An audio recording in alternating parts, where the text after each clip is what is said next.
The Wood Beyond the World. Chapter 7. Walter comes to the shard in the rock wall. As they were in converse thus, they heard the hunters blowing on their horns all together, whereon the old man arose and said, I deem by the blowing that the hunt will be over and done, and that they be blowing on their fellows who have gone scattermeal about the wood.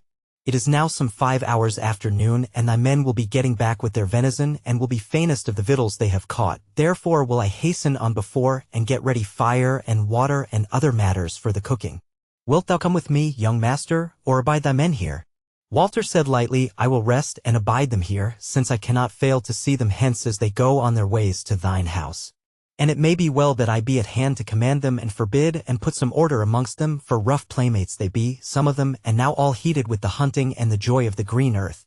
Thus he spoke, as if not were towards save supper and bed, but inwardly hope and fear were contending in him, and again his heart beat so hard that he deemed that the carle must surely hear it.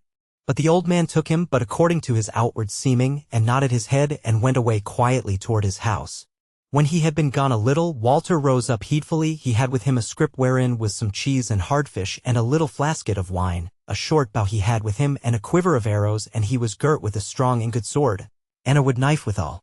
He looked to all this gear that it was not amiss, and then speedily went down off the mound, and when he was come down, he found that it covered him from men coming out of the wood, if he went straight thence to that shard of the rock wall where was the pass that led southward. Now it is no nay that thitherward he turned, and went wisely, lest the carle should make a backward cast, and see him, or lest any straggler of his own folk might happen upon him. For to say sooth, he deemed that did they wind him, they would be like to let him of his journey. He had noted the bearings of the cliffs nigh the shard, and whereas he could see their heads everywhere except from the depths of the thicket, he was not like to go astray. He had made no great way ere he heard the horns blowing all together again in one place, and looking thitherward through the leafy boughs, for he was now amidst of a thicket, he saw his men thronging the mound, and had no doubt therefore that they were blowing on him. But being well under cover he heeded it not, and lying still a little, saw them go down off the mound and go all of them toward the carle's house, still blowing as they went, but not faring scattermeal. Wherefore it was clear that they were not troubled about him. So he went on his way to the shard, and there is nothing to say of his journey till he got before it with the last of the clear day, and entered it straightway.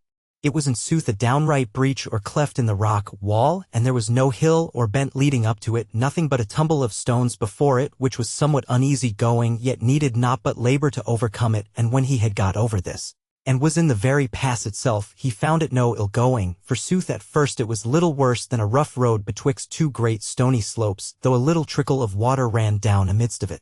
So, though it was so nigh nightfall, yet Walter pressed on, yea, and long after the very night was come. For the moon rose wide and bright a little after nightfall.